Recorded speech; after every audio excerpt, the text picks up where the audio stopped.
김건희가 도이치모터스 주가 조작으로 징역 4년을 받았다고? 그런데 이게 쾌거라고요? 대한민국 자본주의의 근간을 뒤흔든 파렴치한 범죄를 저지르고도 고작 징역 4년이라니.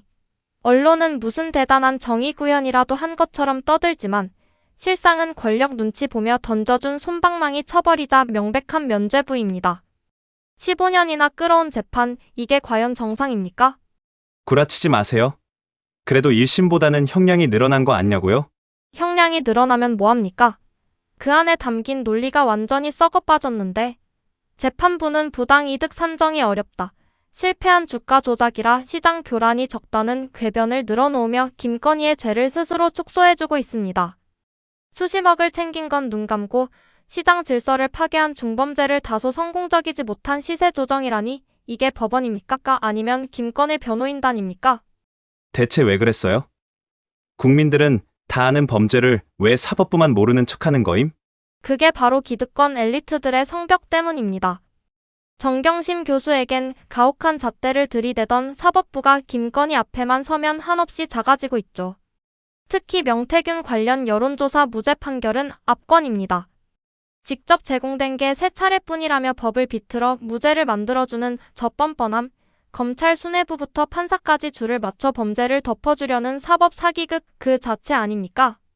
아니, 검찰과 사법부는 국민의 법감정을 무시하고 도대체 언제까지 이럴 건데요? 이제는 끝장내야 합니다. 미국 눈치 보던 시절처럼 이제는 사법부 눈치 보느라 정의를 포기하는 시대는 끝났습니다.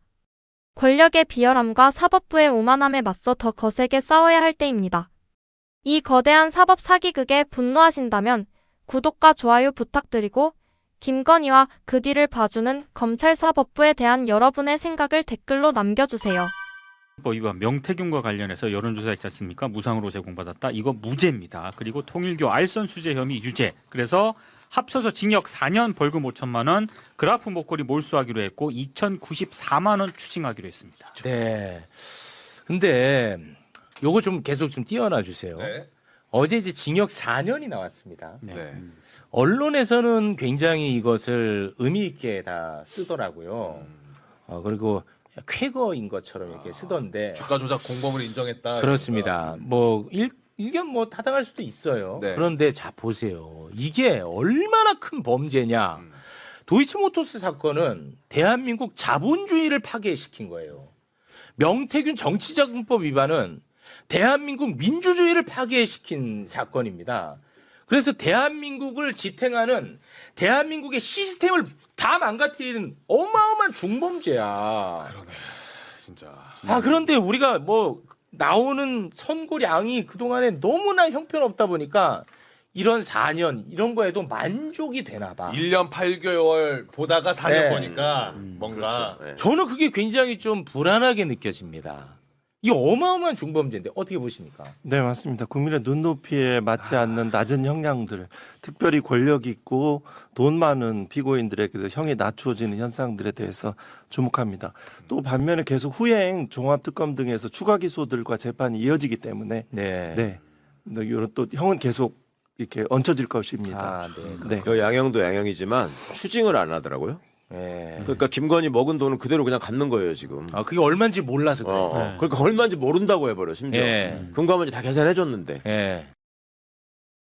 저는 이 사건의 경우에는 그동안 검찰이 제대로 수사를 안 했잖아요. 네. 권력 눈치를 보느라고. 그렇습니다. 그런 부분까지 감안돼야 되는 거 아니에요? 당연하죠. 맞죠. 그게 양형 요소로 들어가야지. 네, 그래서 오히려 그걸 중하게 처벌해야 되는데 수사를 방해했다라든지 그렇습니다. 수사를 가볍게 받는다라든지 아니면 네. 수사를 왜곡시켰다든지 이런 게 다 감안이 돼야 되는데 그런 거에 대한 고려가 없는 게 제일 답답하더라고요. 제가 비법조인이라 그래서 네. 잘 이해가 안 되는 대목이 왜 도이치모터 주가 조작 관련해 가지고 권오수라든가 그전 뭐 주포 이런 사람들은 다 징역 2, 3년에 집행유예 받았잖아요. 맞아요. 네. 그 얘기를 언급을 하면서 징역 4년을 마치 합리화하는 듯한 공범이다. 그렇지. 그러니까 주범도 약하게 그렇죠. 처벌받았으니 내 입장에서는 요거 세게 처벌할 수 없어라는 얘기를 했었어요. 근데 꼭 그렇게 이렇게 형평성을 그런 식으로 따져야 되는 것인지 저는 좀 네, 그건 아니죠. 이해가 안 되더라고요. 예. 이렇게 판사들이 이제 공범 간의 이제 형의 이제 균형들을 주요한 형량을 정하는데 요소로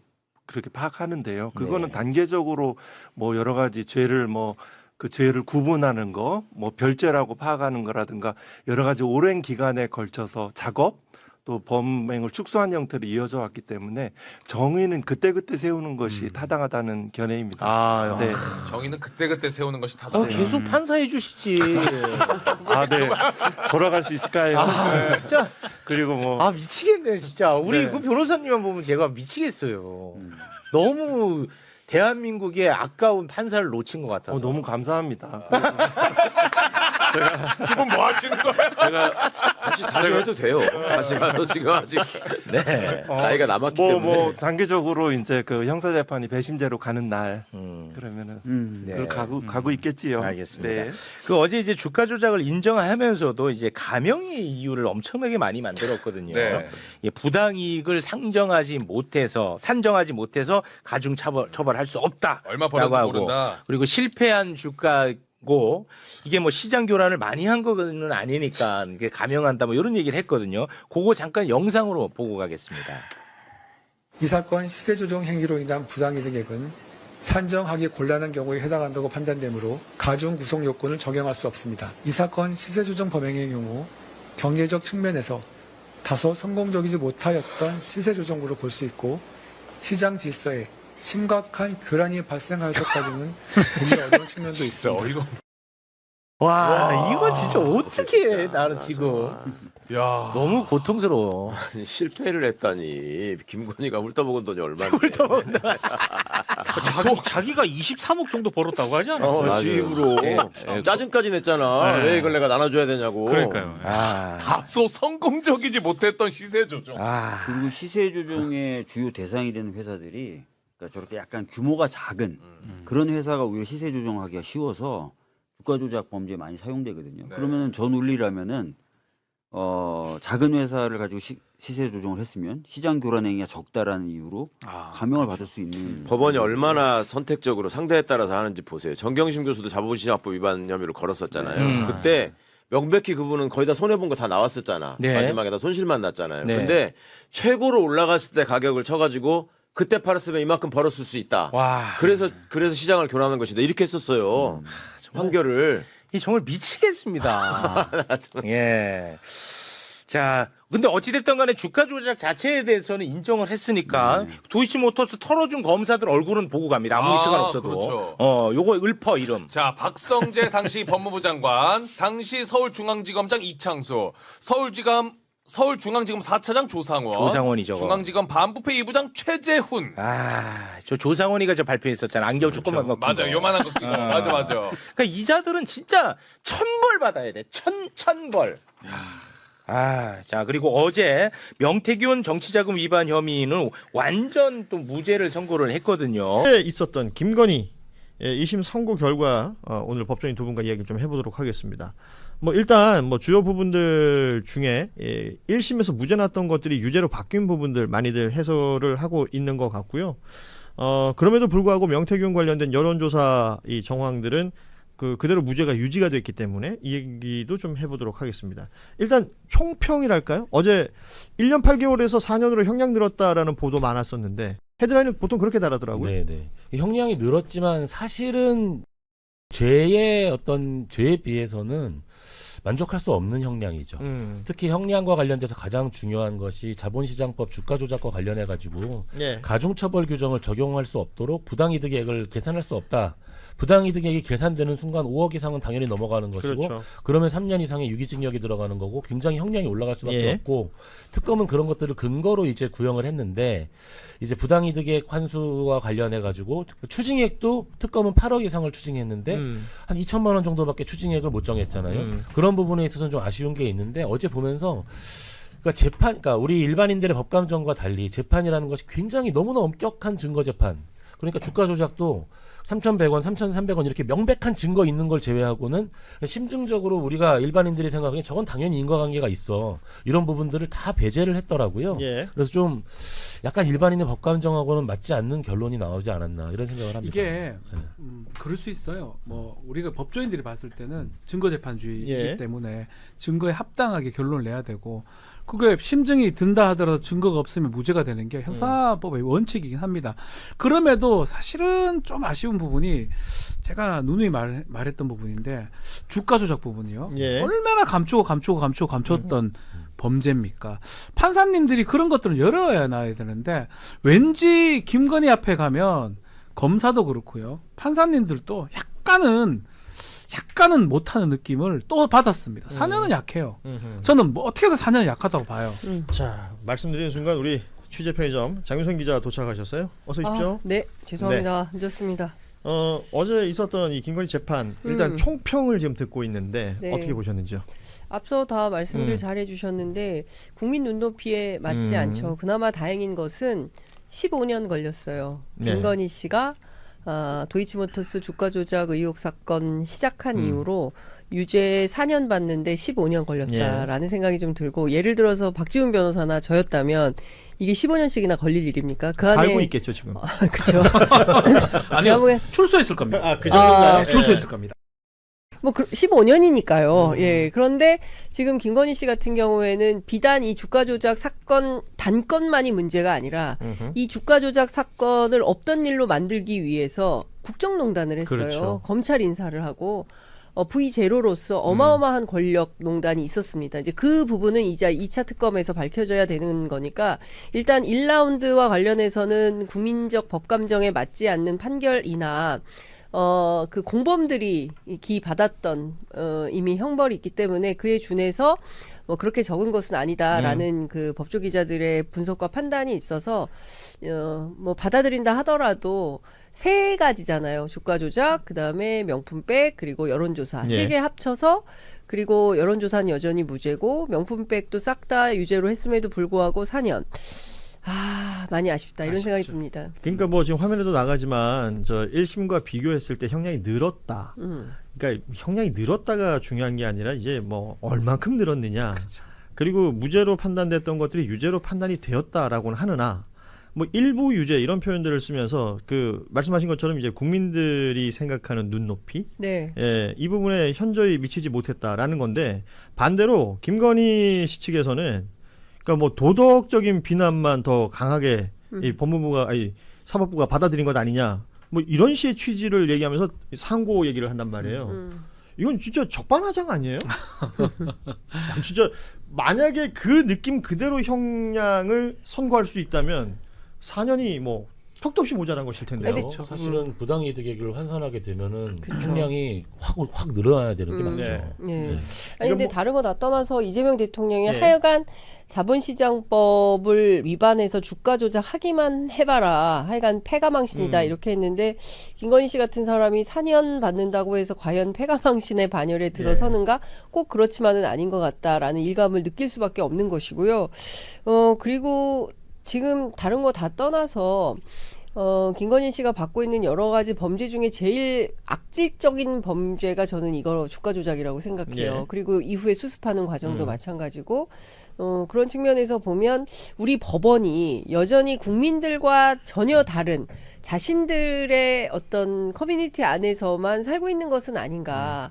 그러니까 대통령도 주가 조작하면 패가망신, 그리고 국민적 법감정도 이걸로는 부족하다 하는데 법원 안에서는 이만큼 했어도 많이 했다. 왜냐하면 1심보다 늘었다. 깎이면 깎이지 늘리지는 않는데 이번엔 늘리지 않았냐. 그랬으니 최선을 다했다라고 주장할 수 있을 것 같다. 그러니까 여전히 대한민국 사법부는 섬처럼 살고 있다라는 생각을 지울 수가 없어요. 오인성 판사의 다른 버전으로 전 느껴져요.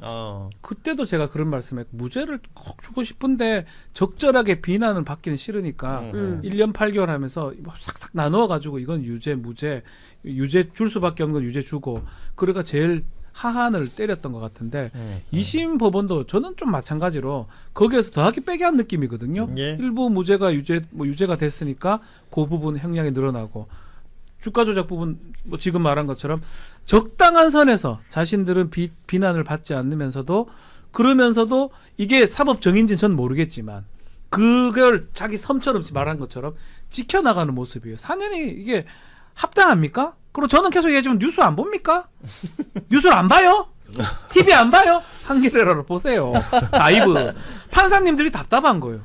보면 양형이라는 게 정해진 건 있지만 뭐 예컨대 뭐 하면 1년이고 1년 1개월이 전혀 아니에요.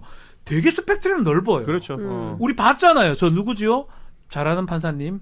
23년씩 때리신 거. 죄송해요. 이진관 그분 판사. 봐요. 막 때리지 않습니까? 이게 스펙트럼이 있기 때문에 해도 되는 거예요. 그러니까 뭐 한다고 합니까? 판사가 양형 기준을 어기는 게 아니거든요. 어기는 게 네. 아니거든요.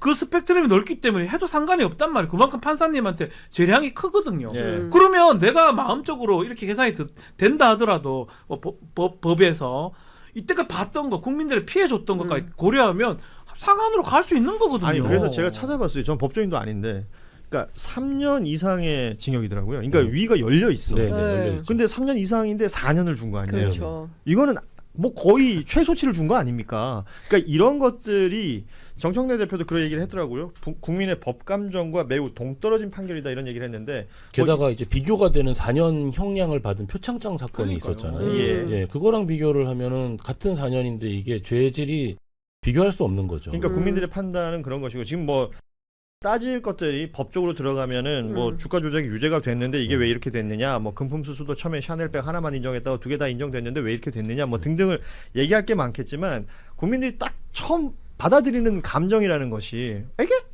뭐 이렇게 되는 거 아닙니까? 그리고 또 어제가 이제 재판이 생중계가 됐으니까 그렇죠. 김건희 씨의 태도가 보인단 말이에요. 네. 마지막에 선고할 때 뭐 오늘 기사로도 많이 났던데 뭐 인상을 찡그렸다. 그리고 뭐 부축을 받으면서 들어오고 부축을 받으면서 나갔다. 뭐 이런 것들로만 기사가 나오는 거는 저는 조금 부족한 것 아닌가. 오히려 이렇게 얘기했어요. 도덕적 비난이 법률적 판단을 압도했다. 이런 주장을 하면서 상고를 했는데 네. 아, 참나 답답하네요. 어제 재판에서 사실 법리적으로 이제 굉장히 의미 있는 거는 사실 1심에서 우인성 재판장이 이 주가 조작을 쪼갰단 말이에요. 포괄일제 법리를 이제 잘못 해석했다라는 이제 비판이 많았는데, 이제 그게 우리 청취자분들은 잠깐 설명을 드리면 쉽게 말하면 이거거든요. 제가 여기 앉아 있는 장윤성 기자님, 우리 앵커님, 우리 변호사님한테 2억씩 사기를 쳐요. 그러면 그냥 2억짜리 사기범 3개. 근데 그게 대단한 범죄인 것 같지만 그냥 일반 사기범이거든요. 근데 제가 앵커님한테 2억을 3번 사기를 쳐요. 그럼 6억 사기범이 그게 포괄일제예요. 네. 그럼 5억 이상이 특정경제 가중처벌법 형량이 확 올라가게 되는 그렇죠. 거거든요. 이게 포괄일제라는 게 어떤 그런 일죄이기 때문에 형량이 줄어드는 게 아니라 오히려 형량을 늘리는 뭐 그런 그 법리가 있는 건데, 그 부분이 인정된 건 다행이고, 다만 1심에서 비판받았던 이 명태균 씨에 대한 이 정치자금법과 관련된 것, 여기서 또 이상한 법리를 이야기를 하거든요. 아니, 그러니까 여론조사를 받는 거는 정치자금법 위반은 된다라고 하지만 뭐 여론조사 자체가 원래 계획돼 있던 거라든지, 그러니까 좀 이해할 수 없는 논리를 막 펴요. 아니 원래 계획돼 있는 거는 그러면 뭐 주면 안 되는 건가요? 그리고 뭐 하여튼 그 논 거 자체가 저는 좀 약간 결론이 약간 예단이 있지 않았나. 그래서 그 납득할 수 부분만 없는 좀 거죠. 따져보려고 합니다. 네. 주가 조작 관련한 것과 이 통일교 관련 금품수수 샤넬백 관련된 것은 지금 말씀해주신 내용 그 이상의 것들이 더 있을 것 같습니다만, 일단 무죄가 나온 게 이 여론조사 명태균 관련된 겁니다. 지금 그래서 뭐 명태균은 신났다, 오세훈은 웃고 있다, 뭐 이런 얘기들까지 나오고 있는데, 1심에서 그거 있었잖아요. 계약서 안 쓰고 어쩌고 저쩌고 이러면서 무죄 줬다 뭐 이런 거 있었고, 어제 얘기로는 이 여론조사라는 게 그러니까 원래 수시로 하는 거라서 그 한 것 중에 일부 갖다 준 거다. 뭐 이런 식의 취지였단 말이에요. 그리고 피고인 부부에게만 직접 제공한 거는 3차례에 불과했다라는 표현이 나오는데 제가 깜짝 놀란 게 한 차례라도 주면 범죄는 성립하는 거예요. 그러니까 그 명품백 같은 경우 이번에는 다행히 다 유죄로 인정했지만, 우인성 판사 같은 경우에 첫 번째 준 건 그냥 인사로 치고 뭐 선물이다 뭐 이런 식으로. 선물이다 이렇게 했었잖아요. 이제 그런 것처럼 이번에도 같은 걸 쓰는 건데, 1심 재판부에 대해서 이제 주가 조작 관련해서는 법리 오인했다라고 했는데, 또 이 부분은 또 법을 비틀어 가지고 일종의 봐주기 한 거 아니냐라는 비난을 피하긴 어렵고, 잘 아시는 것처럼 이것은 명태균 씨가 뭐 물론 이제 법원에서 뭐 본인의 정치 성향, 예. 그리고 자신의 영업 활동, 홍보 목적, 뭐 이런 것 때문에 여론조사를 해서 뭐 제공을 계속한 거다. 뭐 이를테면 계약서를 딱 맺어서 뭘 며칠까지 내 조사를 해서 언제까지 뭘 갖다 주시오라고 명징한 어떤 그런 게 없었기 때문에 유죄로 보기 어렵다라는 법. 만약에 이게 지금 가장 주된 이유는 그거예요. 이익이 얻은 게 없으니까 정치자금법 위반이 아니다라는 건데 이익이 이익이 없다고요? 요 단계에서는 없겠죠. 예. 근데 조금 확장해 보면 이익이 있지요. 그래서 이렇게 판단할 수도 있는 거예요, 사실. 그렇죠. 근데 하필이면 여기 오면 그렇고요. 뭐 이건 다른 얘기긴 한데 예를 들어서 뭐 예전에 최강욱 의원이라든지 정경심 교수라든지 거기 갔을 때는 무진장 학대를 해요. 아 이거 업무방해 맞는데 뭐 이런 식으로 이래가지고 누구에게 이익이 간다. 그러니까 이재명 대통령 관련해서도 뭐 정치적 이익이 간다 이런 얘기 막 대정부 그렇죠. 그리고 거 아니에요. 기소까지 해가지고 재판까지 제3자 뇌물. 그러니까 인기 좋아진다도 이득으로 보는 거 아니야 말하자면. 대장동 저기 성남 FC 사건이 그렇죠. 있었거든요. 제가 그걸 보면서 법원에서 뭐 어떤 달리 그렇게 판단하진 않겠지만 검찰은 그럴 수 있다고 하더라도 결국은 이런 자기 잣대에 따라서 유무죄가 갈라질 수 있는 거거든요. 저는 아직 봐도 이익을 얻었다고 보는데. 아니 그리고 무엇보다 이게 왜 이익이 없습니까? 그러니까 예를 들어서 그러니까 명태균이 여론조사를 했고 그 여론조사를 무상으로 제공했는데 그 무상이라는 게 대가성이 없었느냐 그 부분을 따져봤을 때 온 국민이 같이 들은 우리 박준 변호사도 아까 얘기했지만 뉴스 안 봅니까? 김영선이 좀 해줘라. 당에서 말이 많네.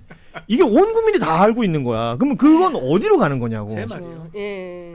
아니 그러니까 판사가 참 뉴스는 보면서 물론 법리 중요합니다. 억울한 사람을 감옥에 보내거나 뭐 유죄를 주면 안 됩니다. 그건 맞아요. 의심스러운 피고인에 이르고 맞아요. 예. 그렇지만 이거 의심스러운 게 아니잖아요. 네, 맞아요. 그러니까 의심스러워요?